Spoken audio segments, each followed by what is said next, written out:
Big boss ಹಾಗೂ ನಟ ಕಿಚ್ಚ ಸುದೀಪ್ ವಿರುದ್ಧ ಇದೀಗ ಪೊಲೀಸ್ ಕಮಿಷನರ್ ಆಗಿರುವಂತಹ ಸೀಮಂತ್ ಕುಮಾರ್ ಸಿಂಗ್ಗೆ ಹಿರಿಯ ಕಲಾವಿದೆ ಕುಶಲ್ ಅವರೊಂದು ದೂರನ್ನು ಕೊಟ್ಟಿದ್ದಾರೆ. ಏನು ದೂರು ಏನು ಕಾರಣ ಅನ್ನೋದಕ್ಕೆ ಸಂಬಂಧಪಟ್ಟ ಹಾಗೆ ದೂರುದಾರನ ಮಾತನಾಡಿಸ್ಕೊಂಡು ಹೋಗೋಣ. ಮೇಡಮ್, ಯಾರ್ಯಾರ ಬಗ್ಗೆ ದೂರು ಕೊಟ್ಟಿದ್ರಿ, ಏನು ಕಾರಣ? ನಮಸ್ಕಾರ.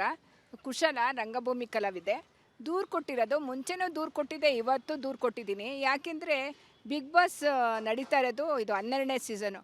ಮೊದಲಿಂದ ನಾನು ನೋಡ್ಕೊತಾ ಬಂದಿದ್ದೀನಿ, ಎಲ್ಲೂ ಇದಾಗಲಿಲ್ಲ. ಈ ಸಲ ಸೀಸನ್ ಮಾತ್ರ ತುಂಬಾ ಇದಾಗಿತ್ತು. ಮೊನ್ನೆ ಶೋನಲ್ಲಿ ಸುದೀಪ್ ಅವರು ಪಂಚಾಯಿತಿ ನಡೆಸೋದ್ರಲ್ಲಿ ನಾವು ಕಾಯ್ತಾ ಇರ್ತೀವಿ, ಯಾವ ದೂರು ಅಗತ್ಯ ಇಲ್ಲ, ಪಂಚಾಯಿತಿನ ಅಚ್ಚುಕಟ್ಟಾಗಿ ನಡೆಸ್ತಾರೆ ಅನ್ನೋ ಒಂದು ಕಾನ್ಫಿಡೆನ್ಸಿಂದ ನಾವು ಕೂತ್ಕೊಂಡು ಶನಿವಾರ ನೋಡ್ತೀವಿ.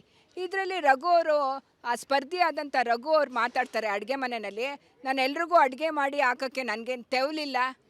ಏನು ಭಾಷೆ ಮಾತಾಡ್ತೀರಿ? ಇದು ರಿಯಾಲಿಟಿ ಶೋ. ಇದು ನೀವು ಕರ್ನಾಟಕದ ಜನತೆ ನೋಡ್ತಿರ್ತಾರೆ, ಮತ್ತು ತುಂಬ ಹೆಸರುವಾಸಿಯಾದಂಥ ಶೋ ಇದು. ಅದರಲ್ಲೂ ಹೋಸ್ಟರು ಸುದೀಪ್ ಅವರು ನಡೆಸ್ತಾ ಇದ್ದಾರೆ ಅಂದರೆ ಅದಕ್ಕೊಂದು ಬೆಲೆ ಇದ್ದೇ ಇರುತ್ತಲ್ವ. ಅದರಲ್ಲಿ ತೆವಲು ಅಂತ ಮಾತಾಡ್ತಿರಲ್ಲ. ಆಮೇಲೆ ಅಶ್ವಿನಿ ಗೌಡ ಅವರು ಕೇಳ್ತಾರೆ, ಸಾರ್ ಇದೆಲ್ಲ ಮಾತಾಡಬೇಡಿ ಅಂತ. ಆದ್ರೂ ಸರಿ ಆಯಿತು. ಇದು ನಡೆದಿದ್ದು ಶುಕ್ರವಾರ ಎಪಿಸೋಡ್ ನಡೆಯುತ್ತೆ, ಶನಿವಾರ ಪಂಚಾಯಿತಿ ಬರುತ್ತೆ. ಸುದೀಪ್ ಅವರು ಎಲ್ಲೂ ತೆಗಿಲಿಲ್ಲ ಅದನ್ನು. ತೆವಲು ಅನ್ನೋ ಪದನ ಯಾಕೆ ಬಳಕೆ ಮಾಡಿದೆ ಅಂತ ಕೂಡ ಒಂದು ವಾರ್ನ್ ಮಾಡಿಲ್ಲ. ಪಂಚಾಯತಿಲಿ ತೊಗೊಳಲ್ಲ. ನೀವು ಪಂಚಾಯತಿ ಯಾಕೆ ಮಾಡ್ತೀರಿ? ಹಾಗಾದರೆ ನಿಮ್ಮ ಪಂಚಾಯತಿ ಬರೀ ಗಿಲ್ಲಿ ನಟ ಅವ್ರಿಗೆ ಬರ್ತೀರಾ? ಗಿಲ್ಲಿ ನಟ ಬನೀನ್ ಹಾಕ್ಕೊಂಡಿದ್ದಾನ, ಶರ್ಟ್ ಹಾಕ್ಕೊಂಡಿದ್ದಾನ, ಪ್ಯಾಂಟ್ ಹಾಕ್ಕೊಂಡಿದ್ದಾನ, ಬರೀ ಇದೇ ಆಗೋಯ್ತು. ಕಾವ್ಯ, ಗಿಲ್ಲಿ, ರಕ್ಷಿತಾ ಬಿಟ್ಟರೆ ಪಂಚಾಯತಿ ಸುದೀಪ್ ಅವ್ರಿಗೆ ಯಾರ್ದು ಬೇಕಾಗಿಲ್ಲ. ಇದು ನನ್ನಿದು. ನೀವು ದೂರು ಕೊಟ್ಟಂಥ ಸಂದರ್ಭದಲ್ಲಿ ಯಾರು ಪೊಲೀಸ್ ಕಮಿಷನರ್ ಅವ್ರಿಗೆ ಡೈರೆಕ್ಟಾಗಿ ಕೊಟ್ರಾ ಅಥವಾ ಸಿಬ್ಬಂದಿ ಕೊಟ್ರಾ? ಅವ್ರೇನಂದ್ರು? ಇಲ್ಲ, ಕಮಿಷನರ್ ಅವರು ಇರಲಿಲ್ಲ, ಹೊರಗಡೆ ಹೋಗಿದ್ದಾರೆ ಅಂತ ಹೇಳಿದರು. ಹಾಗಾಗಿ ಕೊಟ್ಬಿಟ್ಟು ಮತ್ತೆ ಸೀಲು ಮತ್ತು ಹಾಕ್ಸ್ಕೊಂಡು ಬಂದ್ವಿ. ಖಂಡಿತ ಆ್ಯಕ್ಷನ್ ತೊಗೊಳಕ್ಕೆ ಹೇಳ್ತೀವಿ ಅಂತ ನಮಗೆ ಅಕ್ಲಾನ್ಮೆಂಟ್ ಕೊಟ್ಟಿದ್ದಾರೆ. ಇನ್ನೊಂದು ಬಿಗ್ ಬಾಸ್ ಟೀಮ್ಗೆ ಇದು ಅಟ್ರ್ ಫ್ಲಾಪ್ ಶೋ ಅಂತಲೇ ಹೇಳ್ತೀನಿ. ಈ ಸಲಿದು ಪದೇ ಕಂಪ್ಲೇಂಟ್ ಆಗುತ್ತೆ, ಯಾವುದೇ ಆ್ಯಕ್ಷನ್ ತೊಗೊಳಲ್ಲ. ಅವ್ರಿಗೆ ಯಾವುದೋ ಒಂದು ಇದೇ ಇಲ್ಲ, ಒಂದು ಕಾನೂನು ಬಗ್ಗೆ ಅರಿವೇ ಇಲ್ಲ. ಏನು ಕಂಪ್ಲೇಂಟ್ ಕೊಟ್ಟಿದ್ದಾರೆ ಅಂತ ತೆಗೆದು ಅದನ್ನು ಡಸ್ಟ್ಬಿನ್ಗೆ ಹಾಕ್ತಾರೆ. ಪೊಲೀಸವರು ವಾರ್ನ್ ಮಾಡ್ತಾರೆ ಅಷ್ಟೇ. ಇದು ಬಿಗ್ ಬಾಸ್ ಟೀಮ್ನ ಕಲರ್ಸ್ ಅವ್ರಿಗೆ ಹೇಳ್ತೀನಿ, ಮುಂದಿನ ಸೀಸನ್ ಏನಾದರೂ ನಿಮಗೆ ನಡೆಸೋ ಉದ್ದೇಶ ಇದ್ದರೆ ಖಂಡಿತ ಬಿಗ್ ಬಾಸ್ ಟೀಮ್ನ ಚೇಂಜ್ ಮಾಡ್ಕೊಳ್ಳಿ. ಎರಡನೇದು ಸುದೀಪ್ ಅವ್ರ ವಿರುದ್ಧ ನಾನು ಕಂಪ್ಲೇಂಟ್ ಕೊಟ್ಟಿರೋದೇನು ಅಂದರೆ, ಈಗ ಒಂದು 4 ಎಪಿಸೋಡ್ ಹಿಂದೆ ಹೋಗ್ತೀನಿ. ಅಶ್ವಿನಿ ಅವ್ರಿಗೆ ಮತ್ತು ಸ್ಪರ್ಧಿ ಆದಂಥ ರಘು ಅವ್ರಿಗೆ ದೊಡ್ಡ ಗಲಾಟೆ ಆಗುತ್ತೆ. ಗೇಮಲ್ಲೇ ಗಲಾಟೆ ಆಯಿತು, ಎಲ್ಲ ಆಯಿತು. ಅವರು ಉಪವಾಸ ಮಾಡ್ತಾರೆ. ಏನೋ ಅವ್ರ ಮನಸ್ಸಿಗೆ ಬಂತು, ಅವ್ರಿಗೇನೋ ತುಂಬ ಹರ್ಟಾಗಿತ್ತು, ಉಪವಾಸ ಮಾಡ್ತಾರೆ. ಅದಕ್ಕೆ ಪಂಚಾಯತಿನಲ್ಲಿ ಇದನ್ನು ತೊಗೋತಾರೆ. ಫಸ್ಟ್ ಇದನ್ನೇ ಪಂಚಾಯತಿಲಿ ತೊಗೊಂಡಾಗ ಏನು ಹೇಳ್ತಾರೆ, ನೀವು ಉಪವಾಸ ಬಿಟ್ಟು ಬಿಗ್ ಬಾಸ್ ಟೀಮ್ಗೆ ತುಂಬ ಇದಾಗುತ್ತೆ, ನೀವು ಹೆಲ್ತ್ ಕೂಡ ನೋಡ್ಕೊಳ್ಳಿ. ಲಾಸ್ಟಲ್ಲಿ ಏನು ಹೇಳ್ತಾರೆ, ಇಲ್ಲ ನಿಮಗೆ ನೀವು ಎಮೋಷನಲ್ ಬ್ಲ್ಯಾಕ್ ಮೇಲ್ ಮಾಡ್ತಿದ್ದಾರೆ ಅಂತ ಹೇಳ್ತಾರೆ. ಸುದೀಪ್ ಸರ್, ನಾನು ಕೇಳ್ತೀನಿ, ಒಬ್ಬರು ಲೇಡಿ ಜಗಳ ಆದ ತಕ್ಷಣ ಮನನೊಂದು ಉಪವಾಸ ಮಾಡಿದರೆ ನಿಮಗೆ ಬ್ಲ್ಯಾಕ್ ಮೇಲ್ ಅಂತ ಅನಿಸುತ್ತಾ ನಿಮಗೆ? ಯಾವ ರೀತಿ ಮಾತಾಡ್ತಿದ್ದೀರಾ? ಏನು ಪಂಚಾಯತಿ ಏನು ಮಾಡ್ತಿದ್ದೀರಾ? ಆಮೇಲೆ ಎರಡನೇದು, ಇದು ವುಮೆನ್ ಕಾರ್ಡ್ನ ಯೂಸ್ ಮಾಡಬೇಡಿ ಅಂತ ಹೇಳ್ತಿರಲ್ಲ. ಸುದೀಪ್ ಸರ್ಗೆ ಒಂದೇ ಒಂದು ಮಾತು ಕೇಳ್ತೀನಿ ನಾನು, ವುಮೆನ್ ಕಾರ್ಡ್ ಅಂತ ಯೂಸ್ ಮಾಡದೇ ಇದ್ದಿದ್ರೆ ನಮ್ಮ ಭಾರತ ದೇಶದಲ್ಲಿ ಪ್ರಧಾನಮಂತ್ರಿ ಆಗ್ತಾ ಇರಲಿಲ್ಲ. ವುಮೆನ್ನು ಪ್ರಧಾನಮಂತ್ರಿ ಆಗ್ತಾ ಇರಲಿಲ್ಲ. ಕಿತ್ತೂರು ರಾಣಿ ಚೆನ್ನಮ್ಮ ಖಡ್ಗ ಹಿಡಿತಾ ಇರಲಿಲ್ಲ, ದೇಶ ಉಳಿಸ್ಕೋತಾ ಇರಲಿಲ್ಲ. ಚಿತ್ರದುರ್ಗದ Onake Obavva women card use ಮಾಡಿದರೆ ಅಷ್ಟು ಸೈನಿಕರನ್ನ ಸಾಯ್ಸೋಕ್ಕಾಗ್ತಾ ಇರಲಿಲ್ಲ. ಕಲ್ಪನಾ ಚಾವ್ಲಾ ಜೀವ ಕೊಡ್ತಾ ಇರಲಿಲ್ಲ ದೇಶಕ್ಕೋಸ್ಕರ. ಇದು ವುಮೆನ್ ಕಾರ್ಡು. ನಾನು ಯಾವುದೇ ಕಾರಣಕ್ಕೂ ಒಪ್ಪಲ್ಲ. ಇದಕ್ಕೆ ನನಗೆ ಉತ್ತರ ಬೇಕು ಸುದೀಪ್ ಅವರಿಂದ. ಮೇಡಮ್, ಈಗ ತೆವಲು ಪದ ಯೂಸ್ ಮಾಡಿದ್ರಿಂದ ಯಾವ ರೀತಿ ಇದು ಹಾನಿ ಆಯಿತು ಅಂತ? ತೆವಲು ಅಂತ ಒಂದು ರಿಯಾಲಿಟಿ ಶೋ ನಡೀತಾ ಇರೋದ್ರಲ್ಲಿ ನಡೆಸಿದರೆ ನೀವೇನು ಮೆಸೇಜ್ ಕೊಡ್ತೀರಾ ಯಂಗ್ಸ್ಟರ್ಸ್ಗೆ? ಮಕ್ಕಳಿಗೆ ತೆವಲು ಅದೇ ಒಂದು ಇದಾಗ್ಬಿಡುತ್ತೆ. ಮಕ್ಳುಗಳೇ ಮಾತಾಡ್ತಾರೆ, ಯಂಗ್ಸ್ಟರ್ಸು ಕಾಲೇಜುಗಳಲ್ಲೇ ತೆವಲು ಅನ್ನೋದನ್ನು ಶುರು ಮಾಡ್ಕೋತಾರೆ. ಏನಾದರೂ ಬಿಗ್ ಬಾಸ್ ಟೀಮ್ಗೆ ಹೇಳ್ತೀನಿ, ಯಾವುದಾದ್ರೂ ಒಂದು ಒಳ್ಳೇದೊಂದು ಮೆಸೇಜ್ ಕೊಡೋ ಥರ ನಡೆಸಿ ಅಂತ ಹೇಳೋದು. ಆಯಿತು, ತೆವಲು ಅನ್ನೋದನ್ನ ಅದು ಎಷ್ಟು ಮಟ್ಟಿಗೆ ಸರಿ? ಅದನ್ನು ತೆವಲು ಅನ್ನೋದಾದರೆ ಅದರ ಅರ್ಥ ಚಟ. ಆ ಚಟ ಅನ್ನೋ ಪದ ಸರಿನಾ ರಿಯಾಲಿಟಿ ಶೋನಲ್ಲಿ ಯೂಸ್ ಮಾಡ್ಬೋದಾ? ನೀವೇನೇನೋ ಅಗ್ರಿಮೆಂಟ್ ಹಾಕ್ಸ್ಕೊಂಡು ಸೈನ್ ಮಾಡಿ ಒಳಗೆ ಕಳಿಸಿರ್ತೀರಲ್ಲ, ಅವಾಗೇನು ಈ ಥರದ್ದೆಲ್ಲ ಮಾತಾಡ್ಬೋದು ಅಂತ ನೀವೇನನ್ನು ಸ್ಕ್ರಿಪ್ಟೆಡ್ ಮಾಡಿ ಕಳಿಸಿರ್ತೀರಾ? ದೂರುದಾರೆ ಆಗಿರುವಂತಹ ಕುಶಲ್ ಅವರ ಮಾತು. ಕ್ಯಾಮರಾ ಪರ್ಸನ್ ಮಂಜುನಾಥ್ ಜೊತೆ ಸತ್ತ, republic Kannada, Bengaluru. Big boss ಹಾಗೂ ನಟ ಕಿಚ್ಚ ಸುದೀಪ್ ವಿರುದ್ಧ ಇದೀಗ ಪೊಲೀಸ್ ಕಮಿಷನರ್ ಆಗಿರುವಂತಹ ಸೀಮಂತ್ ಕುಮಾರ್ ಸಿಂಗ್ಗೆ ಹಿರಿಯ ಕಲಾವಿದೆ ಕುಶಲ್ ಅವರೊಂದು ದೂರನ್ನು ಕೊಟ್ಟಿದ್ದಾರೆ.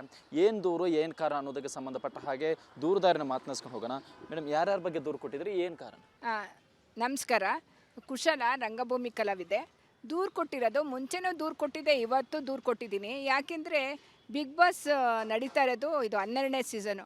ಮೊದಲಿಂದ ನಾನು ನೋಡ್ಕೊತಾ ಬಂದಿದ್ದೀನಿ, ಎಲ್ಲೂ ಇದಾಗಲಿಲ್ಲ. ಈ ಸಲ ಸೀಸನ್ ಮಾತ್ರ ತುಂಬಾ ಇದಾಗಿತ್ತು. ಮೊನ್ನೆ ಶೋನಲ್ಲಿ ಸುದೀಪ್ ಅವರು ಪಂಚಾಯಿತಿ ನಡೆಸೋದ್ರಲ್ಲಿ ನಾವು ಕಾಯ್ತಾ ಇರ್ತೀವಿ, ಯಾವ ದೂರು ಅಗತ್ಯ ಇಲ್ಲ, ಪಂಚಾಯಿತಿನ ಅಚ್ಚುಕಟ್ಟಾಗಿ ನಡೆಸ್ತಾರೆ ಅನ್ನೋ ಒಂದು ಕಾನ್ಫಿಡೆನ್ಸಿಂದ ನಾವು ಕೂತ್ಕೊಂಡು ಶನಿವಾರ ನೋಡ್ತೀವಿ.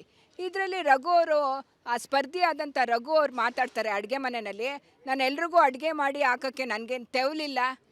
ಏನು ಭಾಷೆ ಮಾತಾಡ್ತೀರಿ? ಇದು ರಿಯಾಲಿಟಿ ಶೋ. ಇದು ನೀವು ಕರ್ನಾಟಕದ ಜನತೆ ನೋಡ್ತಿರ್ತಾರೆ, ಮತ್ತು ತುಂಬ ಹೆಸರುವಾಸಿಯಾದಂಥ ಶೋ ಇದು. ಅದರಲ್ಲೂ ಹೋಸ್ಟರು ಸುದೀಪ್ ಅವರು ನಡೆಸ್ತಾ ಇದ್ದಾರೆ ಅಂದರೆ ಅದಕ್ಕೊಂದು ಬೆಲೆ ಇದ್ದೇ ಇರುತ್ತಲ್ವಾ. ಅದರಲ್ಲಿ ತೆವಲು ಅಂತ ಮಾತಾಡ್ತಿರಲ್ಲ. ಆಮೇಲೆ ಅಶ್ವಿನಿ ಗೌಡ ಅವರು ಕೇಳ್ತಾರೆ, ಸಾರ್ ಇದೆಲ್ಲ ಮಾತಾಡಬೇಡಿ ಅಂತ. ಆದ್ರೂ ಸರಿ ಆಯಿತು. ಇದು ನಡೆದಿದ್ದು ಶುಕ್ರವಾರ ಎಪಿಸೋಡ್ ನಡೆಯುತ್ತೆ, ಶನಿವಾರ ಪಂಚಾಯಿತಿ ಬರುತ್ತೆ. ಸುದೀಪ್ ಅವರು ಎಲ್ಲೂ ತೆಗಿಲಿಲ್ಲ ಅದನ್ನು. ತೆವಲು ಅನ್ನೋ ಪದನ ಯಾಕೆ ಬಳಕೆ ಮಾಡಿದೆ ಅಂತ ಕೂಡ ಒಂದು ವಾರ್ನ್ ಮಾಡಿಲ್ಲ. ಆ ಪಂಚಾಯತಿಲಿ ತೊಗೊಳಲ್ಲ. ನೀವು ಪಂಚಾಯತಿ ಯಾಕೆ ಮಾಡ್ತೀರಿ? ಹಾಗಾದರೆ ನಿಮ್ಮ ಪಂಚಾಯತಿ ಬರೀ ಗಿಲ್ಲಿ ನಟ ಅವ್ರಿಗೆ ಬರ್ತೀರಾ?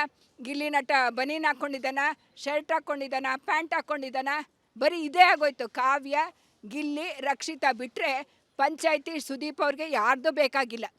ಇದು ನನ್ನಿದು. ನೀವು ದೂರು ಕೊಟ್ಟಂಥ ಸಂದರ್ಭದಲ್ಲಿ ಯಾರು ಪೊಲೀಸ್ ಕಮಿಷನರ್ ಅವ್ರಿಗೆ ಡೈರೆಕ್ಟಾಗಿ ಕೊಟ್ರಾ ಅಥವಾ ಸಿಬ್ಬಂದಿ ಕೊಟ್ರಾ? ಅವ್ರೇನಂದ್ರು? ಇಲ್ಲ, ಕಮಿಷನರ್ ಅವರು ಇರಲಿಲ್ಲ, ಲಂಚ್ ಅವರು ಹೊರಗಡೆ ಹೋಗಿದ್ದಾರೆ ಅಂತ ಹೇಳಿದರು. ಹಾಗಾಗಿ ಕೊಟ್ಬಿಟ್ಟು ಮತ್ತೆ ಸೀಲು ಮತ್ತು ಹಾಕ್ಸ್ಕೊಂಡು ಬಂದ್ವಿ. ಖಂಡಿತ ಆ್ಯಕ್ಷನ್ ತೊಗೊಳಕ್ಕೆ ಹೇಳ್ತೀವಿ ಅಂತ ನಮಗೆ ಅಕ್ಲಾನ್ಮೆಂಟ್ ಕೊಟ್ಟಿದ್ದಾರೆ. ಇನ್ನೊಂದು ಬಿಗ್ ಬಾಸ್ ಟೀಮ್ಗೆ ಇದು ಅಟ್ರ್ ಫ್ಲಾಪ್ ಶೋ ಅಂತಲೇ ಹೇಳ್ತೀನಿ. ಈ ಸಲಿದು ಪದೇ ಪದೇ ಕಂಪ್ಲೇಂಟ್ ಆಗುತ್ತೆ, ಯಾವುದೇ ಆ್ಯಕ್ಷನ್ ತೊಗೊಳ್ಳಲ್ಲ. ಅವ್ರಿಗೆ ಯಾವುದೋ ಒಂದು ಇದೇ ಇಲ್ಲ, ಒಂದು ಕಾನೂನು ಬಗ್ಗೆ ಅರಿವೇ ಇಲ್ಲ. ಏನು ಕಂಪ್ಲೇಂಟ್ ಕೊಟ್ಟಿದ್ದಾರೆ ಅಂತ ತೆಗೆದು ಅದನ್ನು ಡಸ್ಟ್ಬಿನ್ಗೆ ಹಾಕ್ತಾರೆ. ಪೊಲೀಸವರು ವಾರ್ನ್ ಮಾಡ್ತಾರೆ ಅಷ್ಟೇ. ಇದು ಬಿಗ್ ಬಾಸ್ ಟೀಮ್ನ ಕಲರ್ಸ್ ಅವ್ರಿಗೆ ಹೇಳ್ತೀನಿ, ಮುಂದಿನ ಸೀಸನ್ ಏನಾದರೂ ನಿಮಗೆ ನಡೆಸೋ ಉದ್ದೇಶ ಇದ್ದರೆ ಖಂಡಿತ ಬಿಗ್ ಬಾಸ್ ಟೀಮ್ನ ಚೇಂಜ್ ಮಾಡ್ಕೊಳ್ಳಿ. ಎರಡನೇದು, ಸುದೀಪ್ ಅವ್ರ ವಿರುದ್ಧ ನಾನು ಕಂಪ್ಲೇಂಟ್ ಕೊಟ್ಟಿರೋದೇನು ಅಂದರೆ, ಈಗ ಒಂದು 4 ಎಪಿಸೋಡ್ ಹಿಂದೆ ಹೋಗ್ತೀನಿ. ಅಶ್ವಿನಿ ಅವ್ರಿಗೆ ಮತ್ತು ಸ್ಪರ್ಧಿ ಆದಂಥ ರಘು ಅವ್ರಿಗೆ ದೊಡ್ಡ ಗಲಾಟೆ ಆಗುತ್ತೆ. ಗೇಮಲ್ಲೇ ಗಲಾಟೆ ಆಯಿತು, ಎಲ್ಲ ಆಯಿತು. ಅವರು ಉಪವಾಸ ಮಾಡ್ತಾರೆ. ಏನೋ ಅವ್ರ ಮನಸ್ಸಿಗೆ ಬಂತು, ಅವ್ರಿಗೇನೋ ತುಂಬ ಹರ್ಟಾಗಿತ್ತು, ಉಪವಾಸ ಮಾಡ್ತಾರೆ. ಅದಕ್ಕೆ ಪಂಚಾಯತಿನಲ್ಲಿ ಇದನ್ನು ತೊಗೋತಾರೆ. ಫಸ್ಟ್ ಇದನ್ನೇ ಪಂಚಾಯತಿಲಿ ತೊಗೊಂಡಾಗ ಏನು ಹೇಳ್ತಾರೆ, ನೀವು ಉಪವಾಸ ಬಿಟ್ಟು ಬಿಗ್ ಬಾಸ್ ಟೀಮ್ಗೆ ತುಂಬ ಇದಾಗುತ್ತೆ, ನೀವು ಹೆಲ್ತ್ ಕೂಡ ನೋಡ್ಕೊಳ್ಳಿ. ಲಾಸ್ಟಲ್ಲಿ ಏನು ಹೇಳ್ತಾರೆ, ಇಲ್ಲ ನೀವು ಎಮೋಷನಲ್ ಬ್ಲ್ಯಾಕ್ ಮೇಲ್ ಮಾಡ್ತಿದ್ದಾರೆ ಅಂತ ಹೇಳ್ತಾರೆ. ಸುದೀಪ್ ಸರ್, ನಾನು ಕೇಳ್ತೀನಿ, ಒಬ್ಬರು ಲೇಡಿ ಜಗಳ ಆದ ತಕ್ಷಣ ಮನನೊಂದು ಉಪವಾಸ ಮಾಡಿದರೆ ನಿಮಗೆ ಬ್ಲ್ಯಾಕ್ ಮೇಲ್ ಅಂತ ಅನಿಸುತ್ತಾ ನಿಮಗೆ? ಯಾವ ರೀತಿ ಮಾತಾಡ್ತಿದ್ದೀರಾ? ಏನು ಪಂಚಾಯತಿ ಏನು ಮಾಡ್ತಿದ್ದೀರಾ? ಆಮೇಲೆ ಎರಡನೇದು, ಇದು ವುಮೆನ್ ಕಾರ್ಡ್ನ ಯೂಸ್ ಮಾಡಬೇಡಿ ಅಂತ ಹೇಳ್ತಿರಲ್ಲ. ಸುದೀಪ್ ಸರ್ಗೆ ಒಂದೇ ಒಂದು ಮಾತು ಕೇಳ್ತೀನಿ ನಾನು, ವುಮೆನ್ ಕಾರ್ಡ್ ಅಂತ ಯೂಸ್ ಮಾಡದೇ ಇದ್ದಿದ್ರೆ ನಮ್ಮ ಭಾರತ ದೇಶದಲ್ಲಿ ಪ್ರಧಾನಮಂತ್ರಿ ಆಗ್ತಾ ಇರಲಿಲ್ಲ. ವುಮೆನ್ನು ಪ್ರಧಾನಮಂತ್ರಿ ಆಗ್ತಾ ಇರಲಿಲ್ಲ. ಕಿತ್ತೂರು ರಾಣಿ ಚೆನ್ನಮ್ಮ ಖಡ್ಗ ಹಿಡಿತಾ ಇರಲಿಲ್ಲ, ದೇಶ ಉಳಿಸ್ಕೋತಾ ಇರಲಿಲ್ಲ. ಚಿತ್ರದುರ್ಗದ Onake Obavva women card use ಮಾಡಿದರೆ ಅಷ್ಟು ಸೈನಿಕರನ್ನ ಸಾಯ್ಸೋಕ್ಕಾಗ್ತಾ ಇರಲಿಲ್ಲ. ಕಲ್ಪನಾ ಚಾವ್ಲಾ ಜೀವ ಕೊಡ್ತಾ ಇರಲಿಲ್ಲ ದೇಶಕ್ಕೋಸ್ಕರ. ಇದು ವುಮೆನ್ ಕಾರ್ಡು ನಾನು ಯಾವುದೇ ಕಾರಣಕ್ಕೂ ಒಪ್ಪಲ್ಲ. ಇದಕ್ಕೆ ನನಗೆ ಉತ್ತರ ಬೇಕು ಸುದೀಪ್ ಅವರಿಂದ. ಮೇಡಮ್, ಈಗ ತೆವಲು ಪದ ಯೂಸ್ ಮಾಡಿದ್ರಿಂದ ಯಾವ ರೀತಿ ಇದು ಹಾನಿ ಆಯಿತು ಅಂತ? ತೆವಲು ಅಂತ ಒಂದು ರಿಯಾಲಿಟಿ ಶೋ ನಡೀತಾ ಇರೋದ್ರಲ್ಲಿ ನಡೆಸಿದರೆ ನೀವೇನು ಮೆಸೇಜ್ ಕೊಡ್ತೀರಾ ಯಂಗ್ಸ್ಟರ್ಸ್ಗೆ? ಮಕ್ಕಳಿಗೆ ತೆವಲು ಅದೇ ಒಂದು ಇದಾಗ್ಬಿಡುತ್ತೆ. ಮಕ್ಳುಗಳೇ ಮಾತಾಡ್ತಾರೆ, ಯಂಗ್ಸ್ಟರ್ಸು ಕಾಲೇಜುಗಳಲ್ಲೇ ತೆವಲು ಅನ್ನೋದನ್ನು ಶುರು ಮಾಡ್ಕೋತಾರೆ. ಏನಾದರೂ ಬಿಗ್ ಬಾಸ್ ಟೀಮ್ಗೆ ಹೇಳ್ತೀನಿ, ಯಾವುದಾದ್ರೂ ಒಂದು ಒಳ್ಳೇದೊಂದು ಮೆಸೇಜ್ ಕೊಡೋ ಥರ ನಡೆಸಿ ಅಂತ ಹೇಳೋದು. ಆಯಿತು, ತೆವಲು ಅನ್ನೋದನ್ನ ಅದು ಎಷ್ಟರ ಮಟ್ಟಿಗೆ ಸರಿ? ಅದು ತೆವಲು ಅನ್ನೋದಾದರೆ ಅದರ ಅರ್ಥ ಚಟ. ಆ ಚಟ ಅನ್ನೋ ಪದ ಸರಿನಾ ರಿಯಾಲಿಟಿ ಶೋನಲ್ಲಿ ಯೂಸ್ ಮಾಡ್ಬೋದಾ? ನೀವೇನೇನೋ ಅಗ್ರಿಮೆಂಟ್ ಹಾಕ್ಸ್ಕೊಂಡು ಸೈನ್ ಮಾಡಿ ಒಳಗೆ ಕಳಿಸಿರ್ತೀರಲ್ಲ, ಅವಾಗೇನು ಈ ಥರದ್ದೆಲ್ಲ ಮಾತಾಡ್ಬೋದು ಅಂತ ನೀವೇನೋ ಸ್ಕ್ರಿಪ್ಟೆಡ್ ಮಾಡಿ ಕಳಿಸಿರ್ತೀರಾ? ದೂರುದಾರೆ ಆಗಿರುವಂತಹ ಕುಶಲ್ ಅವರ ಮಾತು. ಕ್ಯಾಮರಾ ಪರ್ಸನ್ ಮಂಜು ಜೊತೆ ಸತ್ತ, ರಿಪಬ್ಲಿಕ್ ಕನ್ನಡ, ಬೆಂಗಳೂರು.